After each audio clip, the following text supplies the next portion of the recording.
আজ বিশ্বকাপের কোয়ার্টার ফাইনালে আর্জেন্টিনার সামনে সুইজারল্যান্ডের পরীক্ষা। সুইজারল্যান্ডের বিপক্ষে ম্যাচে আর্জেন্টিনা কি স্ট্রাগল করবে, কোথায় আর্জেন্টিনা এগিয়ে যেতে পারে, সেই ট্যাকটিক্যাল অ্যানালাইসিসগুলো আপনাদের সামনে তুলে ধরার চেষ্টা করব। আর্জেন্টিনা নকআউট পর্বের সবশেষ দুই ম্যাচে কেপ ভার্দে আর মিশরের বিপক্ষে কিছুটা লড়াই করেছে, বা অন্যভাবে যদি বলি এই দুই দল আর্জেন্টিনাকে টাফ ফাইট দিয়েছে। কিন্তু কেন আর্জেন্টিনা তো টাফ ফাইটের মুখে পড়লো, আর কিভাবেই বা সেই সমস্যা থেকে বেরিয়ে এসেছিল মেসির দল, সেটাই বোঝার চেষ্টা করব। এবং সেই একই কৌশলে সুইজারল্যান্ডকেও পরাস্ত করতে পারে আর্জেন্টিনা অনেকটা সহজেই। এখন এই সব কিছু টেকনিক্যাল অ্যানালাইসিস বোঝার আগে আর্জেন্টিনার ফরমেশনটা বোঝাটা জরুরি। কোচ স্কালোনি 4-4-2 ফরমেশনটা খুব প্রিয়, এবং আর্জেন্টিনার যে স্কোয়াডের ফুটবলার আছে এটা তাদের জন্য আদর্শ। তবে এটা কিন্তু টিপিক্যাল 4-4-2 ফরমেশন নয়। আমি পজিশনটা একটু মার্ক করে দিয়েছি। মাঝখানের যে মিডফিল্ডের ফোর, তারা কিন্তু একটা ডায়মন্ড প্যাটার্নে খেলে থাকে। এটাকে বলা হয় 4-4-2 ডায়মন্ড, অর্থাৎ মিডফিল্ডাররা একটা ডায়মন্ড শেপে থাকবে।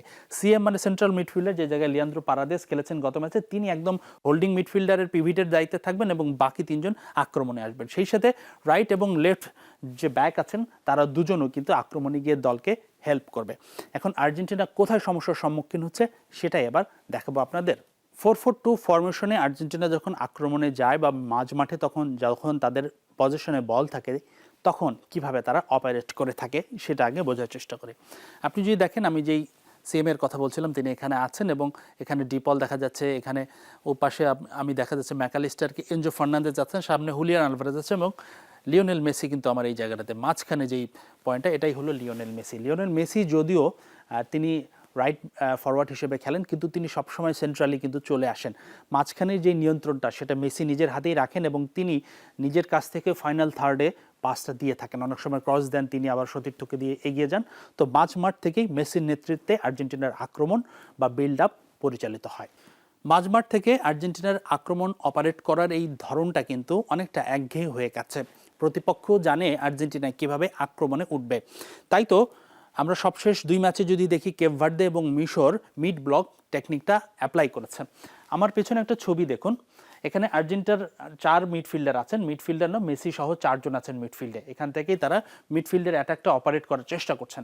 সেই জায়গায় দেখুন, মিশরের 4 জন ফুটবলার এই মিডফিল্ডে ব্লক করেছেন, এবং 3 জন ডিফেন্ডার সামনে এসে কিন্তু এই জায়গাটাকে অকুপাই করে রেখেছেন। অর্থাৎ এই জায়গায় কিন্তু আর্জেন্টিনার ফুটবলারদের কোনো স্পেস নেই। এই টেকনিকটাকে বলা হয় মিড ব্লক, অর্থাৎ তারা মাঝ মাঠটাই ব্লক করে রেখেছেন। আপনি পক্ষান্তরে দেখুন, ডান পাশে মলিনা এবং বাম পাশে তেগলিফিয়াকো ফাঁকা আছে, তাদেরকে কিন্তু মার্ক করছেন না ইজিপশিয়ান ফুটবলাররা বা প্রতিপক্ষের ফুটবলাররা।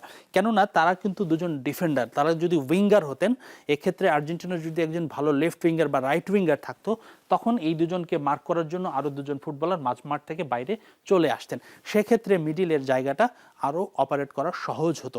কিন্তু আর্জেন্টিনার 4-4-2 সিস্টেমে মাঝমাঠে যেহেতু 4 জনই জেনুইন মিডফিল্ডার, কোনো উইঙ্গার নেই, সেই জন্যই আসলে আর্জেন্টিনার আক্রমণের ডাইমেনশনটা একই ধরনের হয়ে যাচ্ছে। তারা সব সময় মাঝমাঠ থেকে আক্রমণ অপারেট করছে।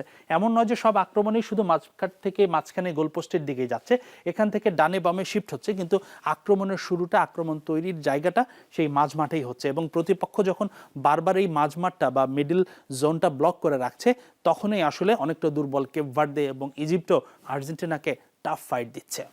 আর্জেন্টিনার দলে তেমন ভালো উইঙ্গার নেই। লো সেলসো আছে, কিন্তু তিনি নিয়মিত মূল একাদশে থাকেন না। কিন্তু তাহলে আর্জেন্টিনার কৌশলটা কি হওয়া উচিত প্রতিপক্ষের মিড ব্লক ভাঙতে? আর্জেন্টিনার হাতেই সেই অস্ত্রটা আছে, সেই অস্ত্রটা নান আদার দেন লিওনেল মেসি। এই লিওনেল মেসি কিন্তু সবশেষ দুই ম্যাচে মিড ব্লগের যেই ধারণাটা, যে মিড ব্লগের যে প্রতিপক্ষের যে বাধার দেয়ালটা, সেটি কিন্তু ভেঙে ফেলেছেন। কিভাবে ভেঙেছেন এবং কিভাবে সেই একই টেকনিকে আর্জেন্টিনা সুইজারল্যান্ডের মিড ব্লকও তছনছ করে দিতে পারে, সেটাই দেখাবো আপনাদের। আর্জেন্টিনা কিভাবে মিড ব্লক ভাঙতে পারে সুইজারল্যান্ডের, সেটা বোঝার জন্য আপনাদের একটু ফিরিয়ে যেতে হবে মিশরের বিপক্ষে ম্যাচের শেষ ভাগে। একটু মনে করে দেখার চেষ্টা করুন, সেকেন্ড হাইড্রেশন ব্রেকের পরের ঘটনা, যখন মিশর 2-0 গোলে এগিয়েছিল। ঠিক সেই সময় লিওনেল মেসি তার সেন্ট্রাল রোলের জোনটা, যে তিনি নাম্বার 10 রোলটাতে খেলেন, সেই জায়গা থেকে মাঝমাঠ থেকে সরে গিয়ে তিনি রাইট চ্যানেলে অপারেট করা শুরু করলেন। আমার এই জায়গায় দেখুন, যার পায়ে বল আছে একেবারে আমার বাম পাশে, তিনি হচ্ছেন লিওনেল মেসি। এই লিওনেল মেসি যখন রাইট চ্যানেলে অপারেট করা শুরু করলো, বাকি টিমমেটরা তারা কিন্তু সেন্ট্রালি অপারেট করলো।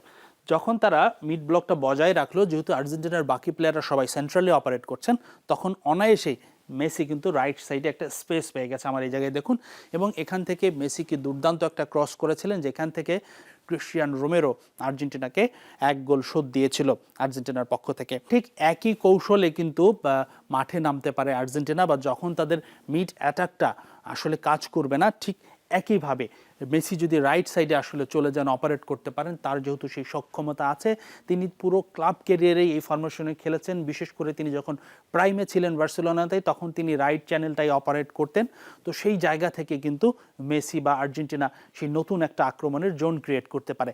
ইভেন দ্বিতীয়ার্ধে সাবস্টিটিউট হিসেবে লো সেলসোকে যদি লেফট মিডফিল্ডের জায়গাটায় নামানো হয়, সেই জায়গাটাতেও কিন্তু লো সেলসো লেফট সাইডে থাকলো এবং মেসি রাইট সাইড দিয়ে যদি আক্রমণে যায়, সেক্ষেত্রে যে মিড ডায়মন্ড মাঠ থেকে আক্রমণের যে কৌশলটা আর্জেন্টিনা, সেটা কিন্তু ভেঙে চুরে এখন 2 ডাইমেনশনাল হয়ে যাবে।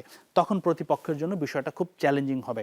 তবে এই কৌশলেই আর্জেন্টিনা শুরু থেকেই মাঠে নামবে না, কেননা এটা আর্জেন্টিনার কমফোর্ট বা সেরা শক্তির জায়গা না। ম্যাচের সিচুয়েশন, ম্যাচের পরিস্থিতি অনুযায়ী যে কোনো সময় স্কালোনি এই কৌশলটা অবলম্বন করতে পারে বলেই মনে হচ্ছে। হাসিনুর রহমান, যমুনা স্পোর্টস।